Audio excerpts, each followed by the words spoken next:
This video is about indicating a fraudulent or a accidental personal charge on your Ryan credit card. So I'm going to say this top line item over here is a fraudulent charge.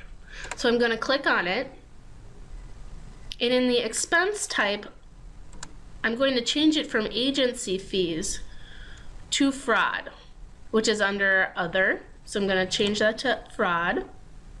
Now, naturally, you won't have if it's fraud, you won't have a receipt. So next, you want to fill out all the other pertinent information, and this happened to happen in Phoenix, Arizona. That'll be indicated on the statement. So next, we're going to allocate. Now, this is where it's very important and what indicates it as a fraudulent charge other than the obvious title. But there's a special code that we need you to charge fraudulent charges to. So we're going to click on the business unit drop down, and we're going to change it to text. We're next going to do the drop down again, and we want to make sure we're writing over the default business unit that's in there.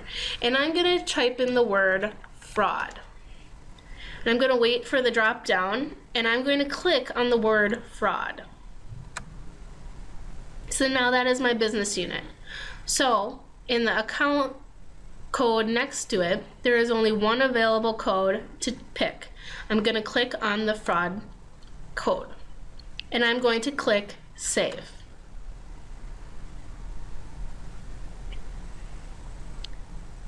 That is how you indicate that there is a fraudulent charge on your credit card.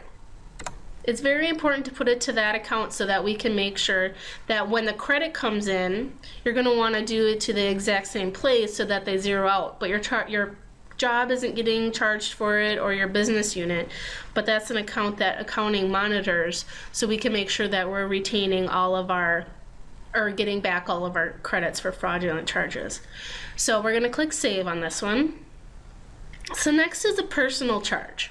I'm going to say this charge right here is accidentally mine, and I used the wrong credit card. So I'm going to select it. Now for this particular one, we don't have an expense type for it. So I'm going to just allocate my expense. And in the same way like the fraudulent, we're going to want to change the business unit by clicking on the text, clicking on the down arrow to make sure we can type there, and we're going to type personal instead of fraud. So personal pops up. We're going to click on personal, and in the account, the only available account on this one, I'm going to click that. It's titled personal, and I'm going to click save.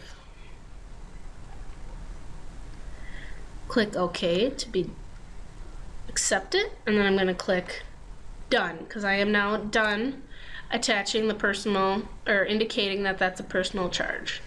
That is how you indicate a fraudulent or a personal charge.